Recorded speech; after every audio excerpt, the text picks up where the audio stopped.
We received a letter. It really touched me, truly. I decided to write you after a year and a half of watching your clips.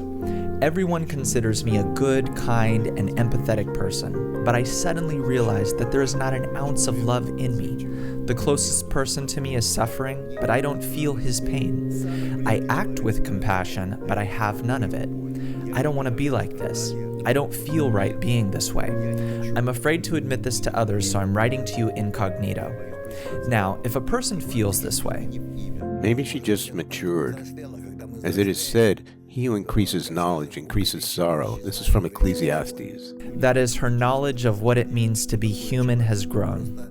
It's simply a realization of life as a miserable existence within a terrible, awful state called egoism. She feels just that. She is in this state. She has no compassion. She forgot how. She suffers from it, so that's good. Is it good? Yes. How can she not suffer? By using correctly, productively her negative feelings about her state in order to rise above this state to a higher one. And what is the higher state? Well, what does she feel? She feels that she has no compassion for the person closest to her. That's it. Therefore, to ascend to a higher state means more compassion, being closer to people. But she can't do it, she says. She should try to develop in herself the right attitude towards people, that is, kindness, leading to love, and so on. So the fact that she writes, "There is not an ounce of love in me," is kind of a start, right? Very good, of course, yes. Does a person start with this? Yes. You say she should be kinder. She should love. No, I'm not saying that. No? No, she cannot do this herself, so you cannot impose on her any secondary conditions or states. We can only advise her a few techniques with the help of which she can change these states within, but indirectly. Indirectly? Indirectly. A person is incapable. A person is not the creator. He cannot turn on a switch within himself, some kind of mechanism inside. And suddenly become compassionate, begin to love, right? Yes, this is not us, but we can indirectly bring upon ourselves the upper light, the upper energy, this influence from above.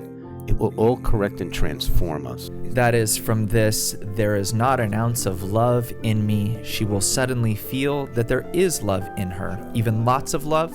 Yes, yes. From the fact that there is no compassion at all for a loved one, she will feel that there is, right? Yes. And besides, she will generally begin to investigate her attitude to the world, to people, and to everything, and in the end, to the Creator, who in fact is the source of all her ideas about the world. That is, everything that she really sees about the world, the inanimate, vegetative, animate, nature, and people, all this will eventually unite inside her as the image of the Creator. That is, the upper force that projects to her this state? Such a state. That is, you're saying that it is the Creator who provokes this sensation in her, right? Only, and it is said about this, there is none else besides him. And he does it, it seems from your explanation, so that she realizes what true compassion means? Yes, yes. What true love means? This is not the goal. It is only the means to attain the Creator himself, his plan, why he creates such images in us. Why should we see around us inanimate, vegetative, animate, human natures? Why are they around us, affecting us, making us interact with them? What for? But getting closer to the feeling of this letter, why do these things trigger in me? That I do not love, that I do not have compassion. For what? So that we, through all these influences, attain their root, the Creator himself. All of these influences have only one root, a source, a reason, the root cause. And this root cause wants you to attain it so that you get closer to it. And what will happen then? It's like a call from the Creator to attain him, right? He invites you to a date with him. Beautiful. On a date. Yes. It's beautiful. It's easy for him. Yes, beautiful. A date. Well, if she does this, decides to go on this date, what will she get out of it? I will teach her. I am here as a mediator, a go-between, one might say. Is that you? Are you talking about yourself? Yes, between this woman and the Creator. That is, you can teach her how to go on this date, how to behave?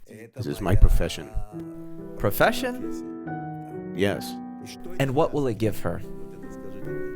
What are we looking for when we want to love, to delve into, to get to know another person? We want to broaden our relationship. Yes, feelings. That is, as much as possible, feelings from one toward the other, exploring oneself. Why is it so? And to feel the other. Why are they feeling this way? And this is where a very interesting connection arises. I would say romance. Between man and the Creator? Yes. And as a result, does one realize what he wants to attain? Love arises, my dear. Love? Love. Love is the biggest, the greatest, utterly selfless, most important. It reveals absolutely everything. It turns out that everything in the world was created for the two of you. For the two of you. This alone is the reason for the existence of this world. It turns out that only this person and the Creator exist, and that's all. Can this be said for all 8 billion? That only I and the Creator exist? Can everyone say this? Yes. So such a date with the Creator should happen for everyone, right? Oh, sure. And everyone should attain this love? Yes, in a very personal way. In general, this is of course a crazy computer. Everyone has his own program. What's so difficult here? This is how a person discovers that everything else in the world is just for him, and all the infinite number of all kinds of variations in everything that exists is specifically aimed at him. Everything he sees, everything that happens, what he reads in the newspapers or is told. Everything. Just like you write a screenplay, and you need to bring a protagonist to a certain turning point, creating such changes in him and in those around him and everything else. Exactly so. I understand. Thanks. Well, let's get closer, go on a date, and learn to love.